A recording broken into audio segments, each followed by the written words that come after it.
નમસ્કાર મિત્રો, હું રાજેશ ભાસ્કર આપ સૌનું યુટ્યુબમાં આપણી આ ચેનલ પર સ્વાગત કરું છું. મિત્રો, આજે આપણે તારીખ 24 જાન્યુઆરી 2026ના કેટલાક મોસ્ટ ઇમ્પોર્ટન્ટ કરંટ અફેર અને અગાઉની પરીક્ષામાં પૂછાયેલા કેટલાક ઇમ્પોર્ટન્ટ પ્રશ્નો વિશે ડિટેલમાં ચર્ચા કરીશું, જે આપને આવનારી પરીક્ષા માટે ખૂબ જ ઉપયોગી સાબિત થશે.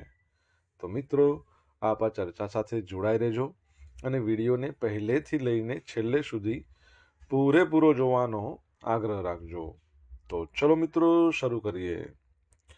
શરૂઆત કરતા પહેલા જણાવી દઉં કે જો તમારે આપણી આ યુટ્યુબ ચેનલને સબસ્ક્રાઇબ કરવાની બાકી હોય તો ચેનલને સબસ્ક્રાઇબ કરજો, નોટિફિકેશન બેલ આઇકોનને પ્રેસ કરીને, અને જો તમને વિડીયો પસંદ આવે તો વિડીયોને લાઈક કરજો, પરંતુ વિડીયોને શેર કરવાનું ના ભૂલતા. તમારા જેટલા પણ મિત્રો જેઓ કોમ્પિટિટિવ એક્ઝામની તૈયારી કરી રહ્યા છે એ બધા મિત્રો જોડે આ વિડીયોની લિંકને અત્યારે જ શેર કરી દો, તમે જે તે સોશિયલ મીડિયા એપ્લિકેશન વાપરતા હો એમાં. ચલો તો શરૂઆત કરીએ. સૌપ્રથમ જોઈશું અગાઉની પરીક્ષામાં પૂછાયેલા ભારતની ભૂગોળના પ્રશ્નો, જેના જવાબો તમારે મને કમેન્ટ બોક્સમાં લખીને જણાવવાના છે. વિડીયોના લાસ્ટમાં જ્યારે હું તમને આ દરેક પ્રશ્નોના જવાબ જણાવું ત્યારે તમારે ચેક કરવાનું કે તમે આપેલા પ્રશ્નોના જવાબમાંથી કેટલા પ્રશ્નોના જવાબ સાચા છે, અને જેટલા પણ પ્રશ્નોના જવાબ સાચા હોય એનો આંકડો તમારે કમેન્ટમાં લખવાનો કે 10માંથી આટલા સાચા છે. ડેઇલી જીકે ટેસ્ટમાં આપણે રોજ 10 પ્રશ્નો પૂછે છે, એમાંથી 5 પ્રશ્નો એ ભારતની ભૂગોળના હોય છે, બાકીના જે 5 પ્રશ્નો છે એ ભારતના ઇતિહાસના છે. તો તમે તમારા આન્સર આપો નીચે કમેન્ટ બોક્સમાં, અને હું આજના કરંટ અફેરનો પ્રથમ પ્રશ્ન છે એની શરૂઆત કરું છું. પ્રથમ પ્રશ્ન છે કે ગુજરાતના કયા અભયારણ્ય છે એને ભારત સરકારના રીંછ સંવર્ધનના રાષ્ટ્રીય કાર્યક્રમમાં સામેલ કરવામાં આવ્યું છે? તો જવાબ આવશે જેશોર રીંછ અભયારણ્ય. ક્યાં આવેલું છે? બનાસકાંઠા. તો તાજેતરમાં મુખ્યમંત્રી ભૂપેન્દ્ર પટેલના અધ્યક્ષ સ્થાને ગાંધીનગરમાં સ્ટેટ વાઇલ્ડલાઇફ બોર્ડ એની 26મા નંબરની બેઠક યોજાઈ ગઈ. આ બેઠકમાં મહત્વપૂર્ણ જાણકારી આપવામાં આવી હતી કે બનાસકાંઠા જિલ્લા છે એમાં આવેલું જેશોર રીંછ અભયારણ્ય છે એને ભારત સરકારના પર્યાવરણ, વન અને જળવાયુ પરિવર્તન મંત્રાલય છે એના દ્વારા રીંછ સંવર્ધનના રાષ્ટ્રીય કાર્યક્રમમાં આવરી લેવામાં આવ્યું છે. હવે તમને ખ્યાલ હશે, આપણે ભૂતકાળમાં ભણ્યા છે, ઘણી બધી વખત ચર્ચા કરી છે કે રતનમહાલ જે અભયારણ્ય આવેલું છે દાહોદની અંદર, તો એમાં વાઘની હાજરી જોવા મળી છે. એક વાઘ છે 4 વર્ષનો, એ ફેબ્રુઆરી 2025થી અત્યાર સુધી જોવા મળી રહ્યો છે. એટલે ત્યાં વાઘનું કાયમી વસવાટ છે, એના માટે નેશનલ ટાઈગર કન્ઝર્વેશન ઓથોરિટી સાથે મળીને સ્થાનિકોને તાલીમ આપવામાં આવશે. દીપડાઓ માટે અલગ વ્યવસ્થા. રાજ્યમાં દીપડાઓની વધતી સંખ્યાને જોતા રેસ્ક્યુ કરાયેલા દીપડાઓ માટે અલગ અભયારણ્ય સ્થાપવા માટે સ્થળ સુનિશ્ચિત કરવાની યોજના છે. બીજી વસ્તુ યાદ રાખવાની છે, નેશનલ ટાઈગર કન્ઝર્વેશન ઓથોરિટી છે એના દ્વારા એક રિપોર્ટ બહાર પાડવામાં આવ્યો હતો. એમાં જણાવવામાં આવ્યું હતું કે 2025ના વર્ષમાં આખા ભારતની અંદર ટોટલ 166 વાઘોના મૃત્યુ થયા છે, જેમાંથી સૌથી વધારે વાઘના મૃત્યુ કઈ જગ્યાએ થયા છે તમારે જણાવવાનું છે કમેન્ટ બોક્સમાં લખીને. સંરક્ષણ અને ઇકો ટુરિઝમની વાત કરીએ તો વિઝિટર પોલિસી પ્રોટેક્ટેડ ફોરેસ્ટ એરિયામાં વન્યજીવોને ખલેલ ન પહોંચે તે રીતે પ્રવાસનને વેગ આપવા માટે વિઝિટર્સ પોલિસી ગાઈડલાઇન્સ છે તૈયાર કરવામાં આવશે. વિકાસલક્ષી દરખાસ્તો જોઈશું તો અભયારણ્ય અને નેશનલ પાર્ક એનો જે વિસ્તાર છે એ વિસ્તારમાં પાણીનો પુરવઠો, ઓપ્ટિકલ ફાઇબર, રિન્યુએબલ એનર્જી, આવી 18 જેટલી દરખાસ્તોને મંજૂરી માટે રજૂ કરવામાં આવી હતી.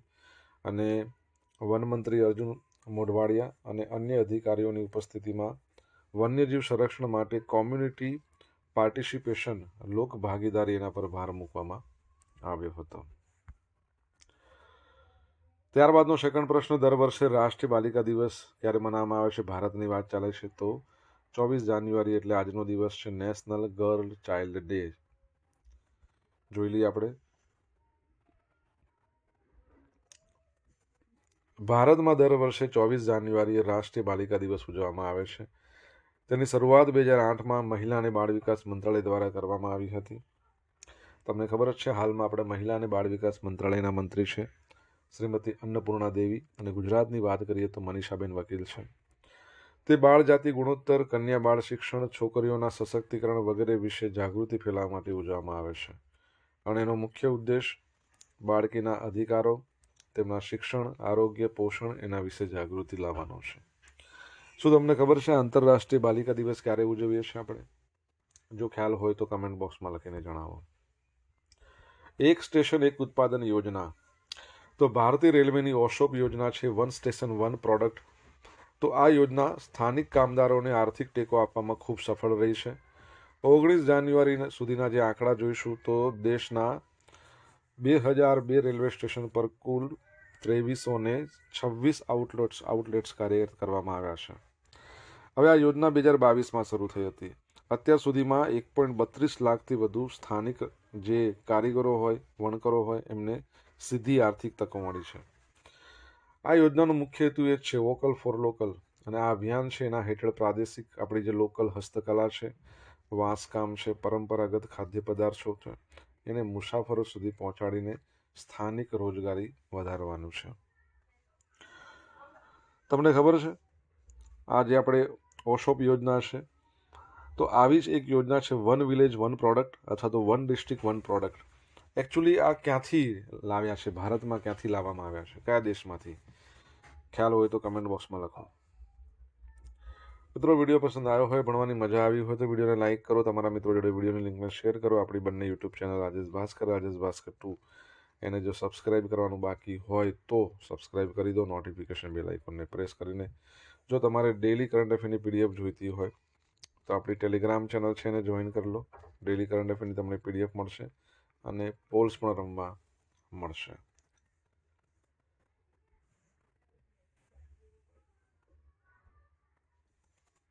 વર્ષ 2026 માટે વ્યક્તિગત શ્રેણીમાં સુભાષચંદ્ર બોઝ આપદા પ્રબંધન પુરસ્કાર કોને આપવામાં આવ્યો છે? તો જવાબ આવશે લેફ્ટનન્ટ કર્નલ સીતા અશોક શેલ્કે.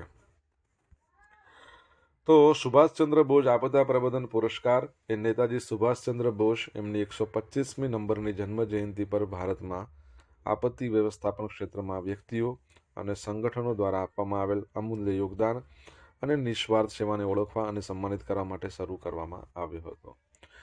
આ પુરસ્કાર છે એમાં સંસ્થા હોય કોઈ તો એને 51 લાખ રૂપિયાનું રોકડ ઇનામ મળે છે અને પ્રમાણપત્ર, અને વ્યક્તિ હોય કોઈ તો એને 5 લાખ રૂપિયા અને પ્રમાણપત્ર. હવે નેતાજી સુભાષચંદ્ર બોઝની જન્મ જયંતિ એટલે આપણે 23મી જાન્યુઆરી, જેને શું કહીએ છીએ આપણે? તો પરાક્રમ દિવસ કહીએ છીએ. અને આ એવોર્ડની જાહેરાત એ પરાક્રમ દિવસના રોજ કરવામાં આવે છે, એટલે ગઈકાલે આની જાહેરાત કરી દીધી. આ વર્ષે ટોટલ 271 નામાંકનો હતા, એમાં એક સંસ્થા અને એક વ્યક્તિગત શ્રેણીમાં પસંદગી થઈ છે. વિજેતાની વાત કરીએ વ્યક્તિગત શ્રેણીમાં lieutenant kernel Sita Ashok શેલ્કે.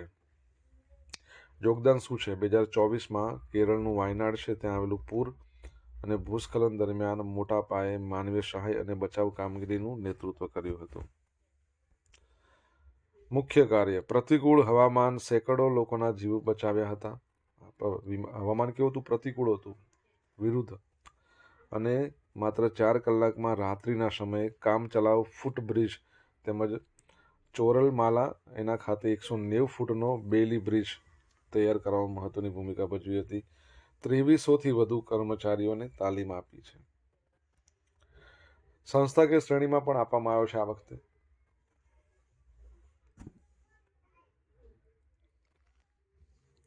Sikkim state disaster management authority. તો સિક્કિમની આપત્તિ પૂર્વની સજ્જતા અને પ્રતિભાવ પ્રણાલીને મજબૂત કરવા માટે 1185 તાલીમબદ્ધ આપદા મિત્રોની નિમણૂક કરી છે. મુખ્ય કાર્યની વાત કરીએ 2016ના મંતમ ભૂસ્ખલન અને 2023ના તિસ્તા પૂર દરમિયાન SSDMએ સિક્કિમ સ્ટેટ ડિઝાસ્ટર મેનેજમેન્ટ ઓથોરિટીના તાત્કાલિક સંકલનને કારણે 2563 લોકોના જીવ બચાવી શક્યા હતા. તેમણે ગ્રામ પંચાયત સ્તર સુધી આપત્તિ વ્યવસ્થાપન માળખું ઊભું કર્યું છે. તો બહુ સારી બાબત કહેવાય. સુભાષચંદ્ર બોઝ, તમને ખબર તો છે એમનો જન્મદિવસ 23મી જાન્યુઆરી પરાક્રમ દિવસ, પરંતુ જન્મ કઈ જગ્યાએ થયો હતો એ મને કહો કમેન્ટમાં લખીને. તાજેતરમાં જર્મનીએ ગ્રીન પ્રોજેક્ટ્સ અને PM E-બસ સેવા માટે કેટલા બિલિયન યુરોની સહાય જાહેર કરી છે? તો 1.24 બિલિયન યુરો. તો ભારત અને જર્મની વચ્ચેના ઐતિહાસિક સંબંધો જાન્યુઆરી 2026માં જર્મનના જે ચાન્સલર આવ્યા હતા ફ્રેડરિક મેર્ચ, એમની ભારતની મુલાકાત, એ મુલાકાત સાથે એક નવા શિખરે પહોંચી ગયા છે. આ મુલાકાત દરમિયાન અમદાવાદમાં અને ગાંધીનગરમાં ઉચ્ચ સ્તરીય બેઠકો યોજાઈ ગઈ હતી. બંને દેશોએ સંરક્ષણ, ટેકનોલોજી, ગ્રીન એનર્જી સહિત વિવિધ ક્ષેત્રોમાં 19 જેટલા મહત્વના કરારો કર્યા હતા. હવે આમાંથી જે મહત્વપૂર્ણ છે જોઈ લઈએ તો વિઝાની સરળતા. ભારતીય પાસપોર્ટ ધારકો છે એમના માટે જર્મનીમાં વિઝા મુક્ત ટ્રાન્ઝિટની સુવિધા જાહેર કરવામાં આવી છે. સંરક્ષણ. ભારત અને જર્મની સબમરીન અને લશ્કરી ટેકનોલોજી સાથે મળીને બનાવશે. જર્મની એ ભારતની નૌકાદળ કવાયત મિલન 2026, વાયુસેના કવાયત તરંગ શક્તિ 2026 આમાં ભાગ લેશે. Green energy. જર્મનીએ ગ્રીન પ્રોજેક્ટ અને પીએમ ઈ બસ સેવા એ માટે 1.24 બિલિયન યુરોની નવી સહાય જાહેર કરી. ગ્રીન હાઇડ્રોજન ક્ષેત્રે સહયોગ વધારવા કરાર પણ થયા છે. ગ્રીન એમોનિયા કરાર. ભારતના નેશનલ ગ્રીન હાઇડ્રોજન મિશન અંતર્ગત એમ ગ્રીન, યુનિપેર એના વચ્ચે ગ્રીન એમોનિયા સપ્લાય માટે મોટો કરાર થયો છે. સાંસ્કૃતિક અને રમતગમત. લોથલ છે ને, તમને ખબર છે, ધોળકા ખાતે આવેલું છે, અમદાવાદ જિલ્લો. તો ત્યાં નેશનલ મેરીટાઈમ હેરિટેજ કોમ્પ્લેક્સ બની રહ્યું છે. તેના વિકાસ માટે યુવા હોકીના પ્રોત્સાહન માટે પણ સમજૂતી કરવામાં આવી છે. તમારા માટે પ્રશ્ન એ છે કે આ લોથલનું નેશનલ મેરીટાઈમ હેરિટેજ કોમ્પ્લેક્સ છે ને, એમાં ટોટલ અત્યાર સુધી 3 દેશો છે એમણે સહયોગ નોંધાયો છે. એમની જોડે આપણે એમઓયુ કરેલા છે. આ 4થો દેશ બન્યો છે. કયો? આપણે જર્મનીની વાત કરીએ છીએ. તો 3 દેશોના નામ મને તમારે જણાવવાના છે. ટેકનોલોજી. સેમિકન્ડક્ટર. તો સેમિકન્ડક્ટર અને એઆઈ ક્ષેત્રે નવી ભાગીદારી શરૂ કરવામાં આવી. શિક્ષણ અને કૌશલ્ય. ભારતીય વિદ્યાર્થીઓ અને કુશળ કામદારો માટે જર્મનીમાં રોજગારીની તકો વધારવા પર ભાર મુકાયો છે. વેપાર. બંને દેશો વચ્ચે વેપાર $50 બિલિયનને વટાવી ગયો છે, જે હજુ પણ વધારવામાં આવશે. ઓકે.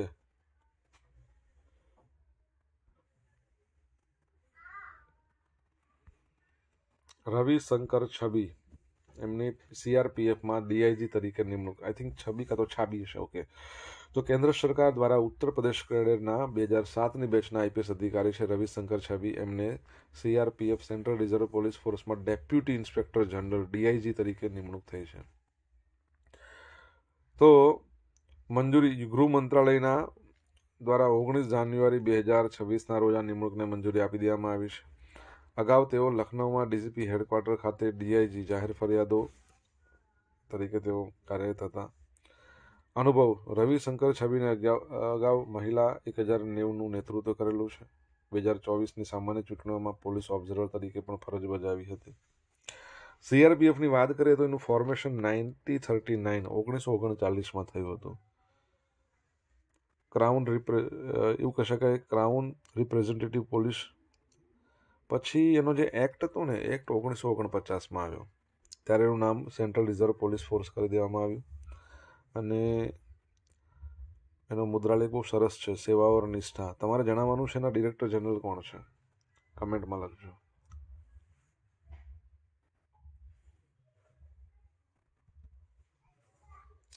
સોશિયલ મીડિયાના માધ્યમથી મારી સાથે તમે કનેક્ટ રહી શકો છો. ઇન્સ્ટા આઈડી છે rajesh.i.bhaskar. આપણું ફેસબુક આઈડી છે RI ભાસ્કર. અને ટેલિગ્રામ ચેનલ છે રાજેશ ભાસ્કર, જ્યાં તમને ડેલી કરંટ અફેરની પીડીએફ મળશે અને પોલ્સ પણ રમવા મળશે. જો ભણવાની મજા આવી હોય તો વિડીયોને લાઇક કરો, તમારા મિત્રો જોડે વિડીયોની લિંકને શેર કરો. ચેનલ સબસ્ક્રાઈબ કરવાની બાકી તો સબસ્ક્રાઈબ કરો, નોટિફિકેશન બેલ આઇકોનને પ્રેસ કરીને. નુમ્બેઓ સેફ્ટી ઇન્ડેક્સ 2026 મુજબ વિશ્વનું સૌથી સુરક્ષિત શહેર કયું છે? તો જવાબ આવશે ચાઇનાનું કિંગદાઓ. કયું છે? કિંગદાઓ. તો જાન્યુઆરી 2026માં જાહેર થયેલા નુમ્બેઓ સેફ્ટી ઇન્ડેક્સના આંકડા મુજબ વિશ્વભરના 304 શહેરોના સુરક્ષા સ્તરનું મૂલ્યાંકન કરવામાં આવ્યું. ચીનનું કિંગદાઓ છે વિશ્વમાં નંબર 1 પર છે. ભારતનું મેંગલુરુ ભારતનું સૌથી સુરક્ષિત શહેર છે. ભારત છે ને, વૈશ્વિક રીતે તમે જુઓ તો દેશોની યાદીમાં 70માં નંબર પર છે, એટલે મધ્યમ શ્રેણીમાં આવે છે, મધ્યમ સુરક્ષા શ્રેણીમાં. આખા વિશ્વનો સૌથી સુરક્ષિત દેશ છે ને, એ સંયુક્ત આરબ એમિરાત યુએઈ છે. ઓછા સુરક્ષિત શહેરોમાં ભારતનું દિલ્હી, નોઈડા, ગુરુગ્રામ. દિલ્હી તો છે ને 255 નંબર પર છે. અહીંયા એક બહુ સારી બાબત શું છે ખબર છે કે ભારતમાં મેંગલુરુ નંબર 1 પર છે ને, સેકન્ડ નંબર પર અમદાવાદ છે આપણું. સેકન્ડ નંબર પર અમદાવાદ છે, યાદ રાખજો. સૌથી અસુરક્ષિત દેશોમાં પાપુઆના ન્યૂગિની, વેનેઝુએલા, હૈતી આ બધા છે. નુમ્બિયો શું છે? તો સર્બિયાના બેલગ્રેડમાં આવેલું વિશ્વનું સૌથી મોટું ક્રાઉડ સોર્સ ડેટાબેઝ છે, જે લોકોના અનુભવો અને સર્વેના આધારે મોંઘવારી, ગુનાખોરી અને સુરક્ષા જેવા મુદ્દાઓ એના પર ઇન્ડેક્સ બહાર પાડે છે. ગઈકાલે અને પરમ દિવસે આપણે ભણ્યા હતા રિસ્પોન્સિબલ નેશન્સ ઇન્ડેક્સમાં ભારત 16મા નંબર પર. એશિયા મેન્યુફેક્ચરિંગ ઇન્ડેક્સમાં કેટલામા નંબર પર તમારે જ કહેવાનું છે, કમેન્ટ બોક્સમાં લખીને જણાવવાનું છે. નળમાંથી પીવાનું શુદ્ધ પાણી આપતું ભારતનું પ્રથમ શહેર પુરી બની ગયું છે. તો ઓડિશાનું જે પુરી, જગન્નાથપુરી જેને કહીએ છીએ, વિશ્વની સૌથી મોટામાં મોટી, સૌથી જૂનામાં જૂની રથયાત્રા નીકળે છે ત્યાંથી. તો ભારતનું પહેલું શહેર બન્યું છે જ્યાં રહેવાસીઓને નળમાંથી સીધું જ સુરક્ષિત પાણી પી શકે છે. મિશન તો 2021માં આવ્યું હતું, Sujal drink from tap mission. હવે અહીંયા 24/7 પીવાલાયક પાણીનો પુરવઠો છે અને BISના ધોરણો મુજબ શુદ્ધ છે. ટેકનોલોજીની વાત કરીએ તો ઓઝોનેશન અને ક્લોરિનેશન જેવી આધુનિક પદ્ધતિઓ અને સેન્સર દ્વારા પાણીની ગુણવત્તા પર સતત નજર રાખવામાં આવે છે. અને આ ઉપરાંત જે સ્થાનિક મહિલાઓ છે ને, એમણે જલસાથી પાણીના ટેસ્ટિંગ અને જાળવણી માટે મદદ કરે છે. સ્થાનિક મહિલાઓ જળસાથી બન્યા છે. આ સફળતા દર્શાવે છે કે જો જાહેર સિસ્ટમ મજબૂત હોય ને, તો ઘરોમાં મોંઘા વોટર પ્યુરિફાયરની જરૂર પડતી નથી. ઓકે, ક્યારે મનાવીએ છીએ આપણે વર્લ્ડ વોટર ડે? કમેન્ટમાં લખી દો. અગાઉની પરીક્ષામાં પૂછાયેલા ભારતની ભૂગોળના પ્રશ્નો જોઈ લઈએ. પહેલો પ્રશ્ન હતો, વર્તમાન પત્રમાં વપરાતો કાગળ મધ્યપ્રદેશમાં ક્યાં બને છે? નેપાનગરમાં. નીચેનામાંથી કયો દેશ 5 નદીઓનો પ્રદેશ કહેવાય છે? પંજાબ.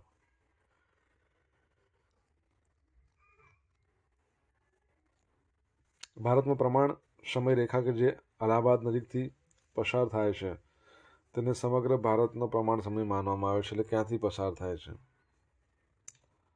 તો 82.5 પૂર્વ રેખાંશ.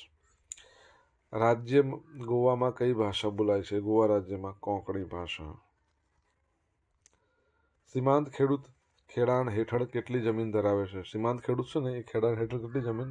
હેક્ટર કરતાં ઓછી હોય. હવે મિત્રો જોઈશું અગાઉની પરીક્ષામાં પૂછાયેલા ભારતના ઇતિહાસના પ્રશ્નો. પહેલો પ્રશ્ન, પ્રાચીન સંસ્કૃતિ નીચેના પૈકી કયા તત્વથી અજાણ હતી? તો એલ્યુમિનિયમ બોક્સાઇટમાંથી બને છે, યાદ રાખજો. અલાઉદ્દીન ખિલજી દ્વારા બંધાવવામાં આવેલ દરવાજા પૈકી નીચે પૈકી કોનો દક્ષિણ બાજુનો મુખ્ય દરવાજો છે? દક્ષિણ બાજુ મુખ્ય દરવાજો કોનો છે? તો ક્યાં ગયા ઓપ્શન? ઓકે, તો કુવા વાતુલ ઇસ્લામ મસ્જિદનો. દિવાન આઈ કોહી કૃષિ વિભાગની રચના નીચેના પૈકી કોણે કરી હતી? તો મોહમ્મદ બિન તુગલક. ક્યાં છે? નીચે દર્શાવેલ પ્રારંભિક ભારતીય શહેરો પૈકી કયા શહેરોનો સંબંધ બુદ્ધના જીવન સાથે ન હતો? પાટલીપુત્રનો ન હતો. મહિલાઓને સંબંધિત બાબતોમાં રાહત આપવા માટે કયા સુલતાને સૌપ્રથમ વખત ફેમાઇન કોડ બનાવ્યો હતો? તો એ પણ તુગલક જ આવશે. બરાબર છે, મોહમ્મદ બિન તુગલક.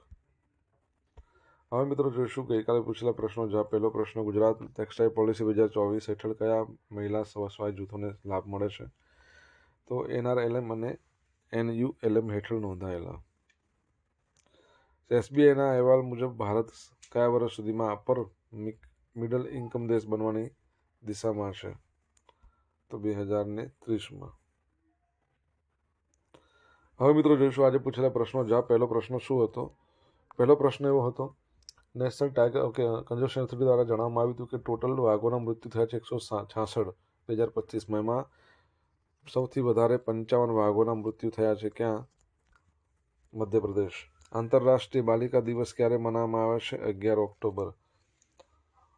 તો વન ડિસ્ટ્રિક્ટ વન પ્રોડક્ટ, ઓડોપ અથવા OVOP, one village one product આપણે જાપાનમાંથી લાવ્યા. બરાબર. ચોથા નંબરનો પ્રશ્ન શું હતો?